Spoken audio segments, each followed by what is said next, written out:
இந்த உலகத்துக்கு வந்ததுல இருந்து நான் பாக்குறேன், மனுஷனா கட்டின கோயில், அதுல மனுஷனா செஞ்சு வச்ச சிலை, மனுஷன் கண்டுபிடிச்ச கற்பூரம், அதோட மனுஷனே செஞ்ச மணி, அதை எடுத்து ஆட்டிட்டு மனுஷனே உருவாக்குற மந்திரத்தை சொல்லி கடவுளே இதை தீர்த்து வைக்க சொன்னா எப்படிப்பா தீர்த்து வைக்க முடியும்? இந்த உலகத்துல மனுஷனுக்கு என்னையா கொடுக்கல? ஆகாசத்தை கொடுத்தேன், நீரை கொடுத்தேன், நெருப்பை கொடுத்தேன், காத்த கொடுத்தேன், ஏன் காய்கறிகளை கொடுத்தேன், மரவகைகளை கொடுத்தேன், இதையெல்லாம் ரசிக்க கண்ணை கொடுத்தேன், காதை கொடுத்தேன், மூக்க கொடுத்தேன், உழைச்சி சம்பாதிக்கிற 2 கைகளை கொடுத்தேன்.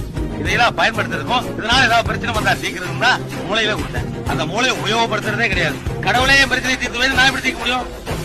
இப்போ 24 மணி நேரம் என்னையே நினைச்சிருக்க ஒரு பக்தன் நெல்லை கொண்டு போய் பாறையில் போட்டானா, அடடா இவன் நம்ம பக்தனாச்சே அப்படின்னு அந்த நெல்லை விளைவிக்கிறா.